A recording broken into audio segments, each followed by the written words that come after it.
कैसे हैं आप सभी? मुझे आशा है कि आप सभी अच्छे और खुश होंगे। चलिए आज हम पढ़ते हैं पाठ 3, पौधों का जीवन। करते हैं इसकी शुरुआत। पाठ परिचय। प्रस्तुत पाठ में बताया गया है कि पेड़ पौधे हमारे लिए किस प्रकार उपयोगी होते हैं। जैसे कुछ करके दिखाना है। बगीचे में खेलते समय आप किस बात का ध्यान रखेंगे? ठीक है, चलिए अब पढ़ते हैं। रात के 9 बजे थे। बिजली न होने के कारण सब आंगन में बैठे बातें कर रहे थे। अचानक मायरा क्यारी की बेल को पकड़कर हिलाने लगी। माँ ने मना किया, बेटी नहीं, इस समय पौधों को नहीं छेड़ना चाहिए, पौधे सो गए हैं।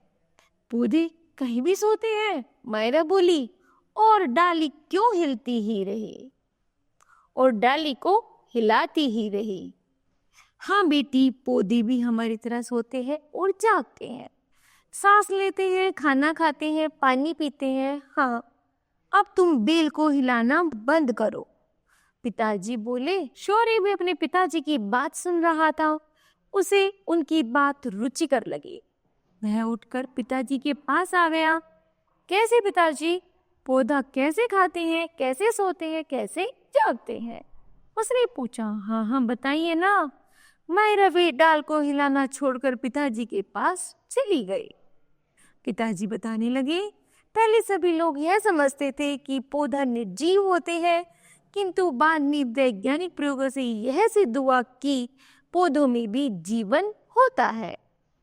मायरा, तुम गुलाब के पौधों से सुंदर गुलाब तोड़ लेती हो, तुम्हें इसमें आनंद आता है, किंतु तुम्हारी शैतानी से वह गुलाब का फूल बेचारा तो मर ही जाता है। तुम देखोगी थोड़ी देर बाद ही वह मुरझा जाता है, उसकी पंखुड़ियां गिरने लगती हैं। जानती हो क्यों? जब वह डाली पर था तो उसे भोजन मिलता था। डाली से अलग होकर गुलाब को भोजन नहीं मिल पाता और वह निर्जीव सा हो जाता है। शौर्य, तुमने अपनी विज्ञान की पुस्तक में पढ़ा था कि पौधों के 6 भाग होते हैं, जैसे जड़, तना, शाखाएं, पत्ती, फूल और फल। जड़ें पौधों के लिए वही कार्य करती है जो तुम्हारा मुंह तुम्हारे लिए करता है। वे धरती से खनिज और पानी चूसती हैं और तने की ओर धकेलती हैं। जड़ें पौधों को मिट्टी में मजबूती से गाड़ कर भी रखती हैं। ठीक है, दोनों बच्चे पिताजी की बात बहुत ध्यान से सुन रहे थे। अच्छा पिताजी, पौधे सांस कैसे लेते हैं? मायरा ने पूछा। पत्तों में छोटे छोटे छेद होते हैं, उनके द्वारा भी पौधे सांस लेते हैं। यदि तुम किसी पौधे को कांच के बर्तन में इस तरह ढक दो कि उसे हवा ना मिले, तो तुम देखोगी कि कुछ समय बाद ही वह पौधा मुरझा जाएगा। पत्ते ही सूर्य की गर्मी में हवा से कार्बन डाइऑक्साइड लेकर हरितकों की सहायता से पौधों के लिए भोजन बनाने का कार्य करते हैं। पिताजी, कार्बन डाइऑक्साइड क्या गंदी हवा को कहते हैं? शौर्य ने पूछा। तुम ठीक कहते हो, लेकिन पौधों के जीवन के लिए यही आवश्यक है। इसी तरह पौधे हवा में से कार्बन डाइऑक्साइड ग्रहण करते हैं, उसे हमारे लिए शुद्ध करने का कार्य भी करते हैं। पिताजी बोले। पिताजी, तना और शाखाएं पौधों के लिए क्या करती हैं? शौर्य ने फिर पूछा। तना और शाखाएं पौधों को आकार प्रदान करते हैं तथा पत्तों द्वारा बनाया गया भोजन नीचे जड़ों तक और जड़ों द्वारा चूसे गए खनिज और पानी को पत्तों तक पहुंचाते हैं। शाखाएं पत्तों को सूर्य की ओर उन्मुख भी किए होते, उन्मुख मतलब सूर्य की तरफ भी किए रहती है। वे समझाने लगे। पत्तों द्वारा बनाया गया भोजन भी जड़ों, शाखाओं, फलों तथा बीजों के रूप में एकत्र हो जाता है तथा इन्हें हम खाते भी हैं। क्या हम जड़ भी खाते हैं? मायरा ने हैरानी से प्रकट करते हुए कहा। हाँ, चुकंदर, मूली, गाजर, शलगम पौधों की जड़ों का ही रूप है। गन्ना, कमल, ककड़ी पौधों के तने का रूप है। माँ ने बातचीत में भाग लेते हुए कहा। पत्ते तो साग के रूप में खाते ही हैं, जैसे मेथी, पालक, सरसों, चने के पत्ते, चौलाई के पत्ते आदि।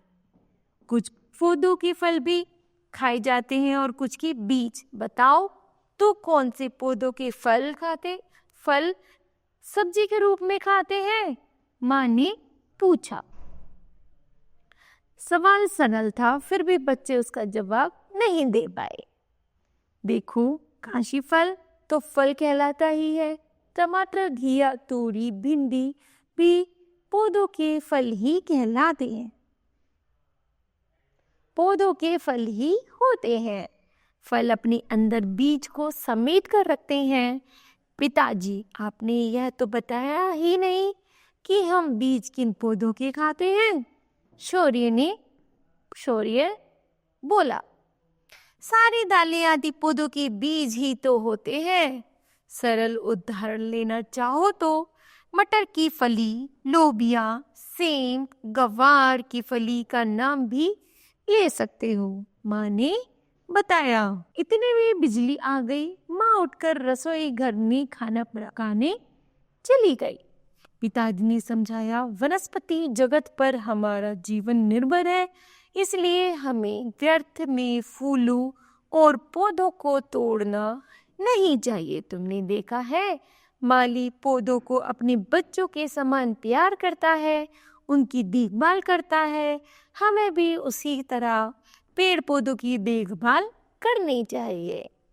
खाना लग गया है, अब जल्दी से अंदर आकर खा लो, कहीं बिजली फिर से ना चली जाए। माँ की आवाज आई तो बच्चे उठकर कमरे की ओर चल दिए, किंतु दोनों अभी भी पौधे के विषय में ही सोच रहे थे कि ऐसे पौधे इतने अच्छे होते हैं जिन्हें हम बिल्कुल व्यर्थ मान रहे थे। तो बताओ बच्चों, आज आपने इस पाठ से क्या सीखा? तो हमने सीखा पौधों के बारे में कि पौधे कैसे खाते हैं, कैसे अपना भोजन बनाते हैं और कैसे हम उनके फल, बीज आदि का प्रयोग करते हैं। ठीक है, तो मुझे आशा है यह पाठ आपको अच्छे से समझ आया होगा। धन्यवाद।